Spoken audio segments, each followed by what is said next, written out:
You know, at this point, the only reason it makes sense to buy a Tesla is for its outstanding charging network, because beyond that, there are better electric cars coming out every month. And I happen to be testing one of them right here. My name is Omar, and this is the 2022 Hyundai Ioniq 5.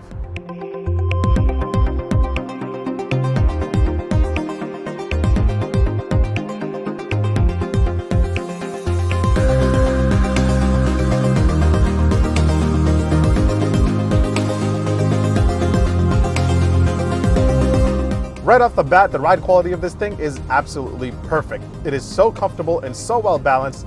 This is definitely one of the most comfortable Hyundais that I've ever tested, and it's not that slow either.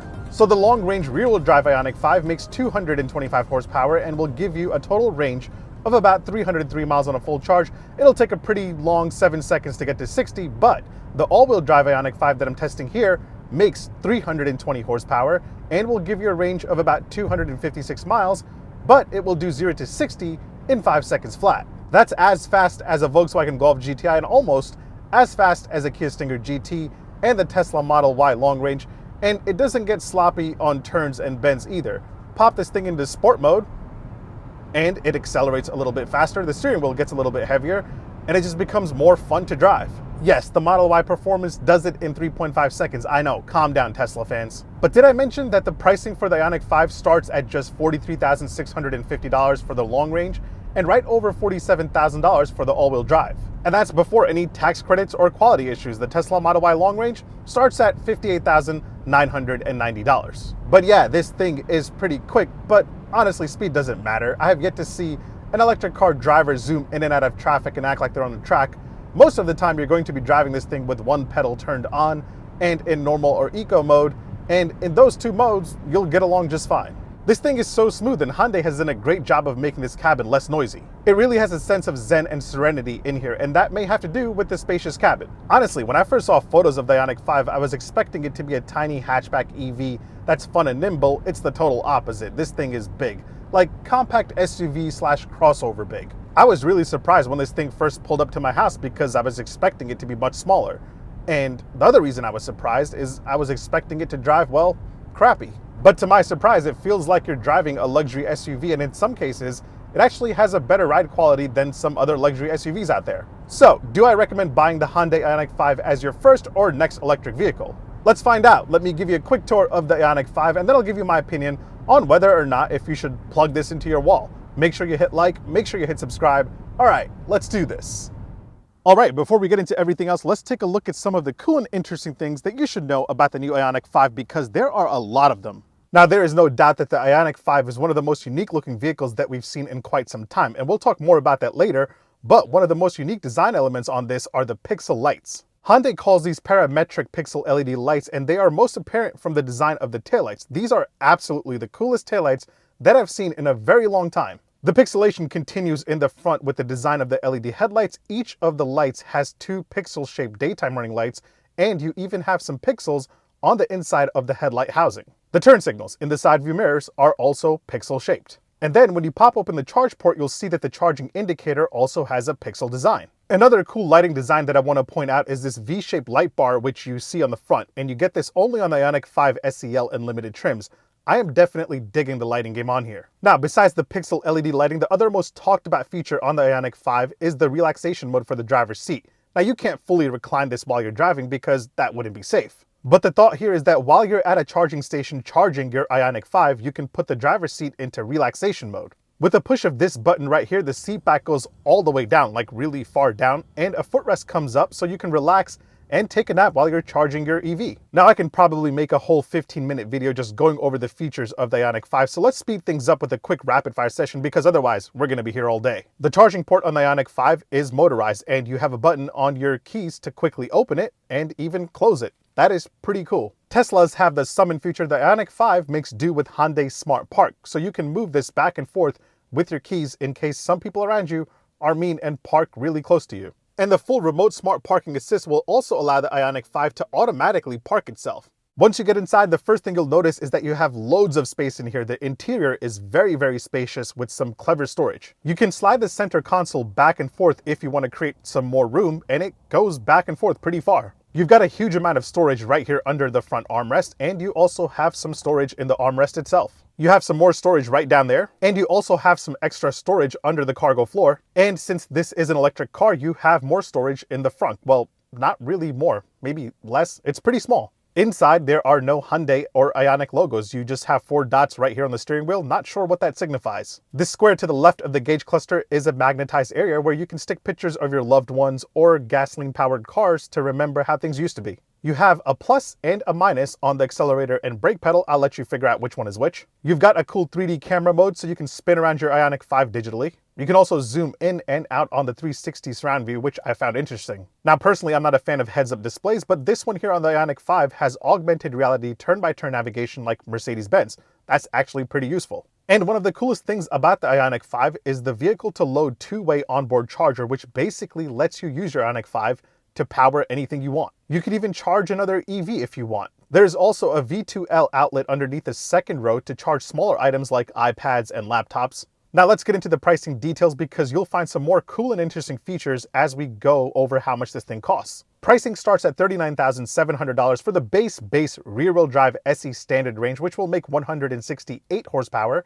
That will be available at a later date and will have a range of 220 miles. The long range, making 225 horsepower with a range of 303 miles, starts at $43,650 for the base SE, $45,900 for the SEL, and $50,600 for the Limited. Now, adding on all-wheel drive, which will give you 320 horsepower and a range of 256 miles, will cost you an extra $3,500 on the SE and SEL, and an extra $3,900 on the Limited. Now, there aren't any packages or options that you can add on, so that means every Ioniq 5 comes pretty well equipped. However, a few options do get added on each trim level. Starting with the base SE, you get the 12.3-inch touchscreen display that houses the infotainment system. You have navigation, Apple CarPlay, and Android Auto, so you're pretty well equipped. You also have a 12.3-inch digital instrument display, which is pretty informative with a lot of smooth animations, crisp graphics, and details on your charge level. The base SE will give you power adjustable cloth front seats that are very, very comfortable, and they are heated as standard, so that's nice. And driver tech-wise, you're packed with a long list of standard features from Hyundai SmartSense, including adaptive cruise control, lane keep assist, lane follow assist, blind spot warning, front collision warning, rear cross traffic alert, driver attention warning, high beam assist, and much, much more. Now, going for the SEL will give you everything from the SE, and you'll also get leatherette seating because, you know, having real leather in an electric car is a terrible thing. On the inside, the SEL also gives you a heated steering wheel to keep your hands nice and warm. A wireless charger gets added here, along with a really nice ambient lighting system. You also get Hyundai's hands-free smart liftgate, which will pop open the trunk as long as your keys are in close proximity. And you get highway driving assist too, which will allow you to automatically switch lanes as long as it's safe to do so. Now, if you want to ball out and get the top of the line Limited Ioniq 5, you get everything from the SE and the SEL, plus you get a giant fixed panoramic glass roof that makes this already beautiful cabin look even better. You get cooled front seats. The sliding center console that I showed you earlier is only available on the Limited. On the SE and the SEL, it stays in place. The Limited is also the only trim to get the relaxation mode for the driver's seat. Tech-wise, you get a surround view camera. You also get the really cool blind spot cameras, which is one of my favorite Hyundai features. The Hyundai digital key also gets added here, so you can use your smartphone or a card that comes with this as your actual key. And the Limited also gives you the AR heads-up display that I gave you a preview of earlier. You also get a really nice 8-speaker Bose sound system. And then the vehicle-to-load onboard charger also is only available on the Limited trim. All right, let's talk power. The all-wheel drive model that I'm testing here is powered by 2 electric motors that make 320 horsepower and 446 pound-feet of torque, and you have a single-speed transmission, obviously. Now, if you're somebody that cares about 0 to 60 times, you want to go for the all-wheel drive model because that will do 0 to 60 in 5 seconds flat with a top speed of 115 miles an hour. The long range will do 0 to 60 in about 7.1 seconds. As far as fuel economy goes, I like to call it battery economy. You're working with 110 mpge city and 87 mpge highway. You have a range of 256 miles on a full charge, and your battery capacity comes in at 77.4 kilowatts an hour. Now, as for battery charging time, you can go from 10 to 80% in 6 hours and 43 minutes using an AC level 2 240 volt charger. A 150 kilowatt rapid charger will take you from 10 to 80% in 25 minutes, and a 250 kilowatt charger will take you from 10 to 80 in 18 minutes. Now, if you can find a 350 kilowatt charger, you should be able to go from 10 to 80% in just 18 minutes. And Hyundai says that you can get about 68 miles of range in just 5 minutes if you use a 350 kilowatt charger. Let's talk about the looks, because in my opinion, this is one of the best looking electric vehicles out right now. I think this definitely looks better than the Tesla Model Y, no argument to be had there. Now, do I think it looks better than the Mustang Mach-E?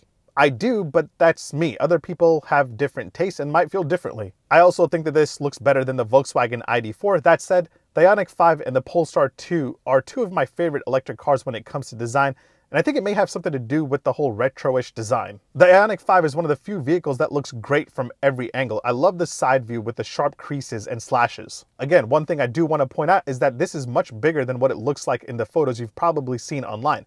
This is not a hatchback at all. I would put this in the SUV crossover category. In fact, the wheelbase on the Ioniq 5 comes in at 118.1 inches, which is the longest wheelbase of any Hyundai, longer than the Palisade. All that said, not sure how I feel about these wheels. Let me know if you love them or hate them in the comments below. All right, before we hop inside, let's check out the cargo capacity. Once you pop open the trunk, you're working with a total of 27.2 cubic feet behind the second row. Pretty spacious. With the second row folded, you're looking at 59.3 cubic feet, and you can also slide the second row forward and back if you want more cargo capacity.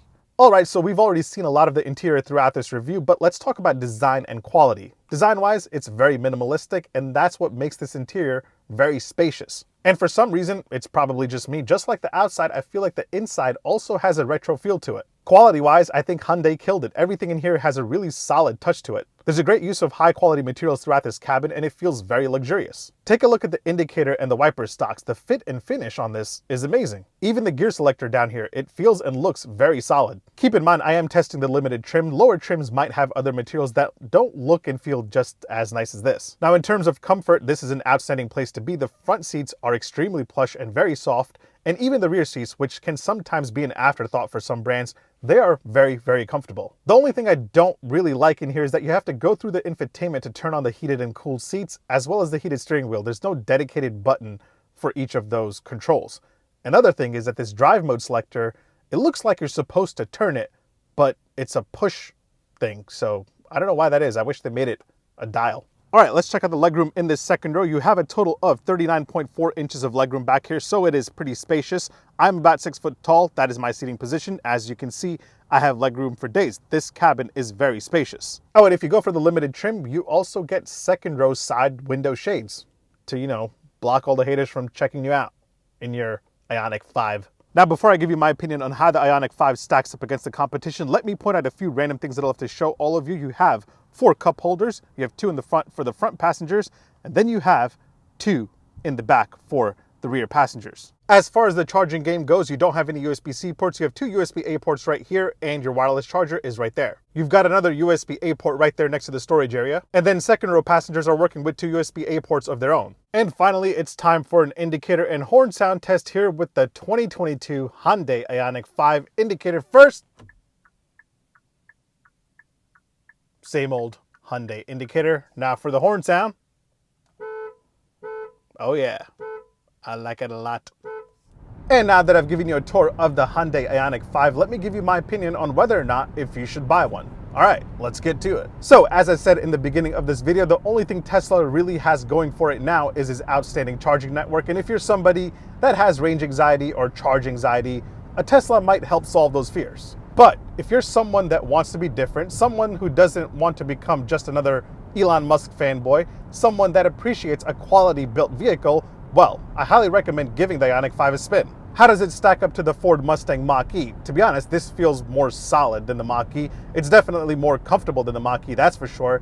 And I believe the Mach-E, which I really like, don't get me wrong, is a bit more expensive and has a little bit less range than the Ioniq 5. So yeah, the EV games are heating up, and especially the EV SUV market. I think the Ioniq 5 is an outstanding addition to the segment. The only thing is, I have a feeling that the EV6, the Ioniq 5 sibling, might be a little bit more fun to drive. And I'll let you know more about that when I drive it. Either way, thanks for watching. Make sure you hit like, make sure you hit subscribe. Make sure you follow me on Instagram and on TikTok. My handle is @OmarDrives. I'll catch you guys on the next one. Take care. Peace. Pop it into sport mode. thing moves.